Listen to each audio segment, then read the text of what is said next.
No, so partly correct, my lord. The correct context is that it was in dispute between myself and Advocate Mnisi that the 3M document that he was showing me is not the only. That was my assertion, to say this warning statement you're giving me is not the only prescribed warning statement in the SEPS. There are many.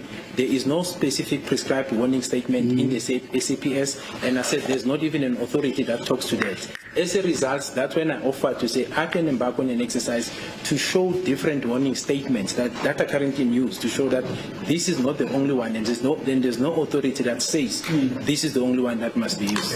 I love it when you say that the dispute between me and you was the fact that there's no authority that says only SAP 1.3 should be the document that can only be used, or that should be only be used.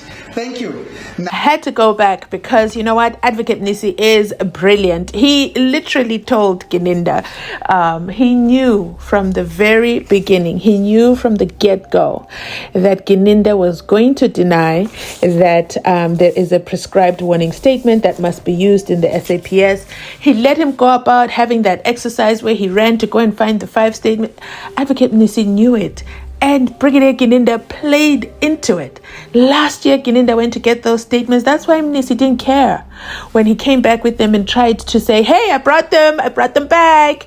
And Mnisi just brushed Gininda off. And if there's one thing Gininda hates, is being brushed off. Like, for him, that is the cardinal sin, okay? And Mnisi went on because he knew his end game. He knew his end game. It's just like playing chess. If you know in 10 moves, this is checkmate. Mnisi knew that at the end, he was going to introduce the book, and Gininda was caught with his pants down. Gininda denies the book. I still believe that is not possible, that he doesn't know about the book. The book is a manual. It's a pocket book. Yesterday, I read to you what it says on their own website about the book, and that the book is intended for the statements to be read, for how a warning statement is to be prescribed. But there goes Gininda saying nope. But he did not know that Mnisi was 10 steps ahead of him. And he did not know that Mnisi was working to put everything Gininda says into the record. So I thought to myself, but Gininda is studying for an LLB. If he's studying for an LLB, and this is how he answers questions when he is a witness, how is it going to sound when he is now an attorney or an advocate? How is that going to work? Or is he going to suddenly flip the switch? Or did he study the LLB so that he can be able to wiggle his way out of sticky situations? I mean, I'm quite concerned by that fact, but I wanted to highlight that to you.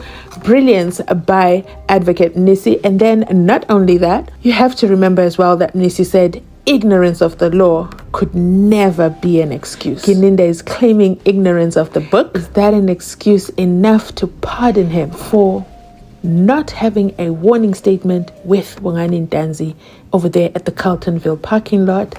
We did hear, I think it was Mahola. I remember when she was on the stand and she says, no, amongst the police, we don't trust each other.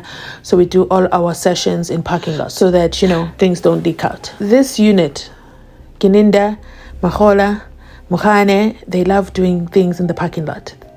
They love to conduct their business in the parking lot. And maybe that is possibly why they think, or they say, there are no warning statements. Let me know your thoughts in the comment section down below. But let's continue listening on and find out what else Mnisi has to say. Gininda has never read this book. Let me know. Do you guys want us to read it on a live? I think I'm going to go live. Yeah, we can go live for sure. So let me know if you guys want us to read this book on the live. Do I want to read it? No, we'll read that portion. We'll read the warning statement portion of the book. Let's continue listening on. Mnisi just knew that he was just going to go to the end and at the end introduce the book. So he knew what he was doing. He knew what he was doing from the first day he talked to Gininda about the warning statements. Wow. Okay. I think that's a lesson for Gininda, that he must listen in court and not anticipate where Mnisi is going. Had he followed, there wouldn't be all this tension between them. But Gininda is trying really hard to always be 10 steps ahead of Mnisi, and he missed the part about the book.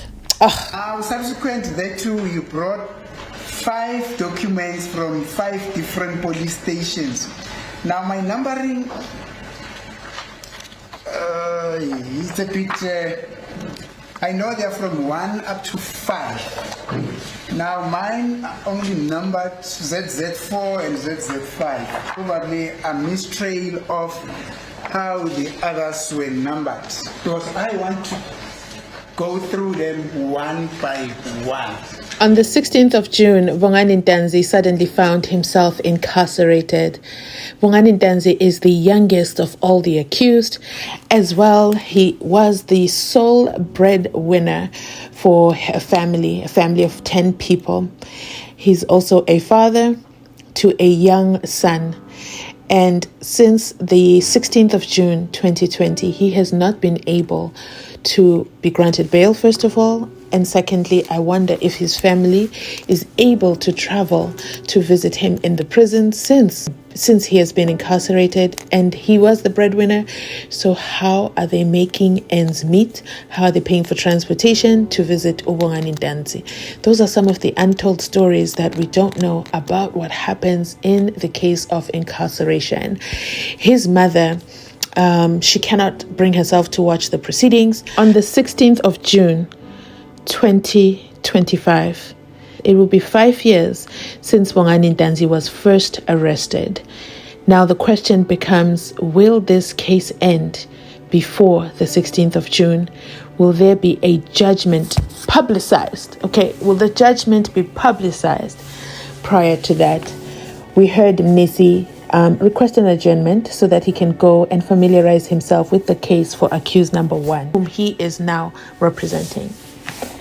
That is in the interest of justice for Umuzi Sivia. But then for the others, I imagine that it feels like the case is therefore dragging out. Is there hope for the 5 accused? Is there any point to Mnisi going and reading the entire 35,000 pages on the record to only come back into the courtroom and be belittled, be cut off when he's speaking, be told to stop his cross-examination, to have the judge jump into the arena and become a witness, to have his cross-examination derailed at any given moment without notice, because it feels like Baloyi and Brigadier Gininda and my lord have formed forces as the 3 musketeers and they stand together.